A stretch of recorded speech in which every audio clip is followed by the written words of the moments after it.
So, Jordan, I know you have been involved in some of the protests and the Black Lives Matter movement this spring and summer. Can you tell me a little bit about why you decided to get involved in that and what that experience was like for you? Yeah, so me being from the South and living in Georgia, it's a lot, what's the word? Is a lot more prevalent down here. Like it's outright all the time. So for a lot of these acts of injustice against my people, like my community, to happen so close to home, I just felt the need to get out there and like be on the front lines doing something, anything I could. Like I was be posting on social media, trying to bring any type of awareness, just trying to share what was going on. And I felt like that wasn't enough. So when the protests started here, I decided to go out and protest and be a part of the whole thing. That's great. I think that's really important. And it's so true that you have a different experience depending on where you're at in the country, especially with us all spread out around the country right now because of coronavirus. And I think as an athletic department, we want to support our student athletes being involved in these things, not forcing you to be, but we don't want you to ever feel like being a student athlete should hold you back from being involved in these important movements that are going on around the country. Yeah, I definitely agree. I like that we are taking the time out to at least try and have conversations about it. As being a student athlete, a lot of times, not saying here, but I have gone to other schools and they don't really care about it. It's like you're an athlete, you're nothing else. So it Yeah, is appreciated. good. Yeah, we don't want you to feel like you're only an athlete to us at PSU. I mean, you said having this conversation is a good first step. Do you think there are ways that you would like to see PSU as a university or as an athletic department do more for this movement? Um, that's a tough question. I think just starting off with having conversations, and I think educating is definitely a good first step to getting on the topic of it. Yeah, definitely. It's a hard question for sure. And I think as an athletic department right now, that's what we're trying to figure out too. Like, it's easier for me and you to sit here and have this conversation than harder to figure out, okay, like what can we really do to be helping, all the black student athletes like you feel supported at PSU, and also all of our white student athletes and other student athletes to make sure they're educated about these topics, and that we're all going to support each other. Yeah. What do you think? So you said the reason why you decided to get involved in the protest. Are you still involved in some of that, or do you feel like the momentum has kind of died down since in the summer when it was really like at its biggest?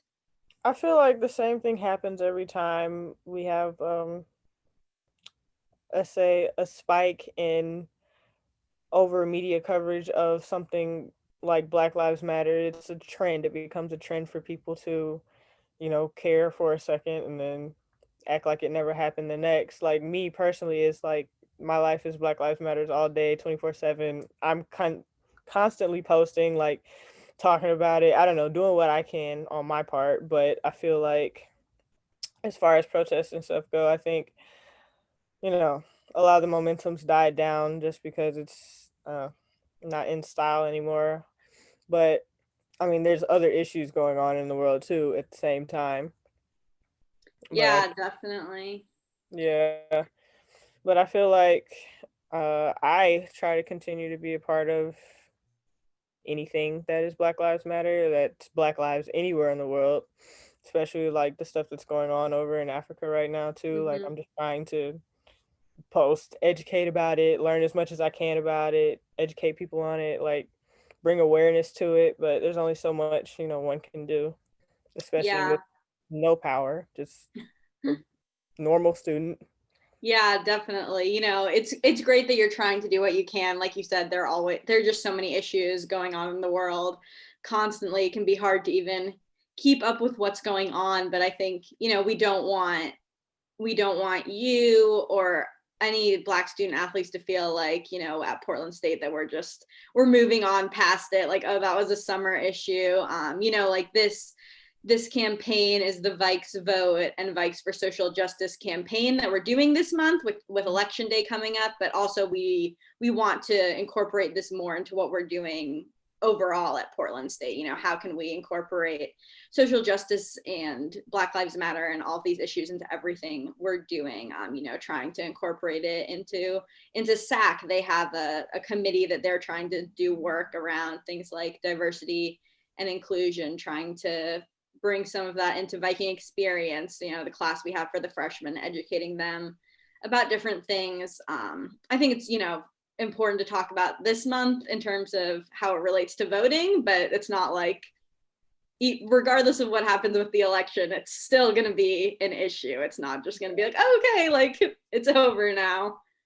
Yeah, personally, I feel regardless of the election outcome, whether Trump wins or Biden wins or whoever, blah, blah, blah, whatever, I think it's still not going to do anything for my community as it never has. And Mm-hmm. I feel like one for me personally, and I always gonna feel this way. The system was never set up for us; it was set up to be against us. And so, yeah, I went out and voted, as everyone should. But at this point, I feel like I voted for the lesser of the two evils because neither one of them really have a plan for us. Like we're on our own all the time. We're always on our Mm-hmm. own, and it's always gonna be that way. So, I mean, voting is important because I don't want the orange man in office anymore, but it's not really going to help us. That's Yeah, just how I feel.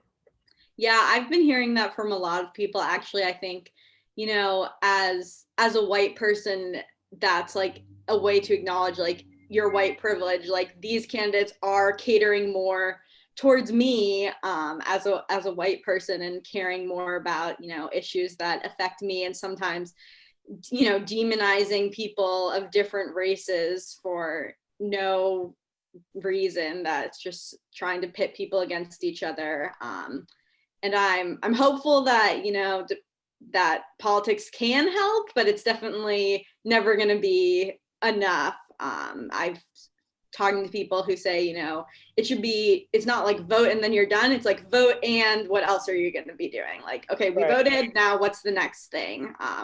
Moving on to whether it's, protesting, whether it's sharing information, like you said, on social media about different things that are happening, or, once, depending on who's in power, you can try to share your opinions with politicians, whether it's probably easier at the local level, than to reach out to the Yeah. president, but, trying to get involved in the local politics too, whether it's at home for you, or if you want to, like when you're back in Portland, getting involved in the local politics in Portland as well, and seeing what you can do, and as an athletic department and university can do.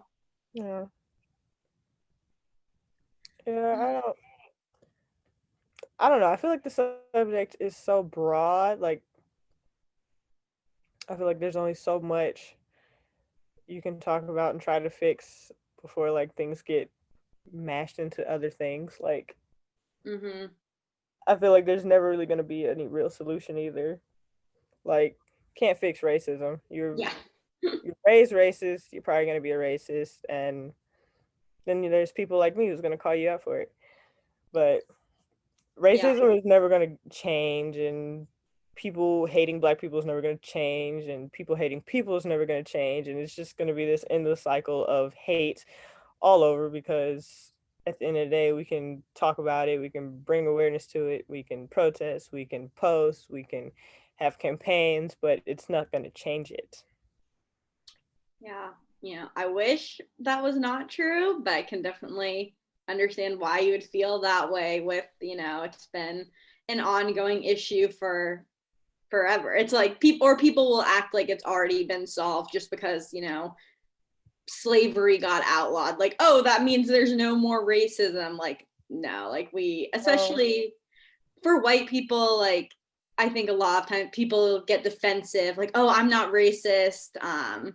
And maybe you're not trying to be, maybe you are and you're just lying about it, but maybe you're not trying to be, and you just need to like look at like your unconscious like racism or biases that you're having. Like that's something I can still identify in myself. You know, I'm trying to do what I can to support these issues. Obviously I care about all of you as our Black student athletes, Black people in general. I want to support you in the Black Lives Matter movement, but that doesn't mean that I don't have unconscious racist thoughts or things like that. And you need to identify it in yourself as a white person, and then can help. You know, it shouldn't be on you and other Black people to be doing all the educating of white people. Like you said, Black Lives Matter is your life every day. Like you're just living your life, and as white people we have the privilege to forget about it and think, oh, that doesn't affect us. But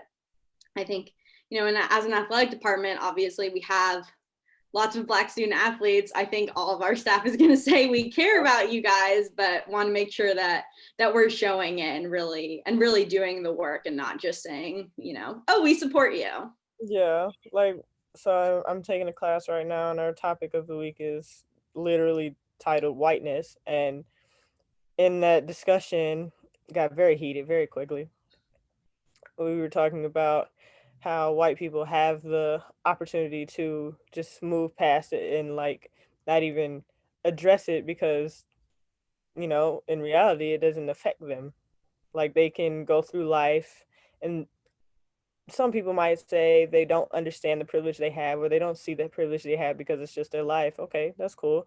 But don't try and downplay what's going on, like what's actually going on in the world, and not your little, as I like to call it, the white bubble. Because I mean, there's issues out here that are more important than how you go by your day-to-day routine or whatever. And in that discussion, my teacher, who is white, teaching a Black studies class, that's another topic, but she wanted to kind of put me in my place for saying, well, what I said was, I don't feel that, like you said, I don't feel like it's my place to have to educate white people on what they're doing wrong or educate them on what's going on right now, because if you truly cared, you would do it yourself. And she was like, well, you can't really have that opinion on it because some people just truly don't know. And like, if she said, if you care about your movement, then you should try and educate other people. I said, well, I do care about my movement, but I care about my people. I don't, like, I'm not going to educate you on something that you have resources to. You have a phone, you can look it up. You can go to Urban Dictionary for all I care, but don't come at me like I'm in the wrong for not telling you about yourself. Like I don't. But yeah, so I mean, it's stuff like that, like classes like that, teachers like that, people like that that just validate my point, and nothing's gonna change. Yeah, definitely. That's tough for sure. I think hopefully, you know, as the hopefully if the movement doesn't die down completely and white people are still caring about it, we can be, you know, the white people who can educate more white people without putting it all on the Black people who've been doing this work forever, you know. Yeah. Yeah. You know, you said that there's, you know, a problem with it, or being the white teacher and all the white student athletes, white staff members. Is there anything you would say that you wish people would understand more, like about your experience, or like things you've gone through that you feel like people just don't think about? Maybe not think about, but maybe, like I told my teacher, like don't try and downplay what's going on or my experiences. Like the one thing I always get is from when I'm talking to another white person or whatever, when we're talking about this topic, they're like, well, I have stuff going in my life too, or what about this, or what about that, or the cops' lives matter, blah blah blah blah blah. They're like, blue lives matter. I'm always like, blue, no, no. You chose to be a cop. Like you chose to do that. I can't choose what color I want to be. and they're always like, well, you know, racism is over. You should get over it. Not everyone's racist. Like you're being racist. I'm like, first of all, there is no such thing as a black person being racist. This just can't happen. Can't happen. We've been oppressed for years, and you want to come and be saying I'm the racist? But it's stuff like that that I wish. It's phrases like that that I wish some people would just like throw in the trash. Like don't bring it up in a conversation. Don't talk to me about it. Don't even think it, because like at that point you're really wrong. But yeah, no, that's about it. Like just I feel like some white people just need to know like some things are just common sense. You just don't say things in certain conversations. You just don't say certain things, whereas they choose to do it anyway. So Yeah, like I sometimes don't, maybe people are just trying to start something, trying to like say and that's when I walk away stupid stuff. because I don't have Yeah. time for it. Well, that's a good decision, I'd say. Yeah.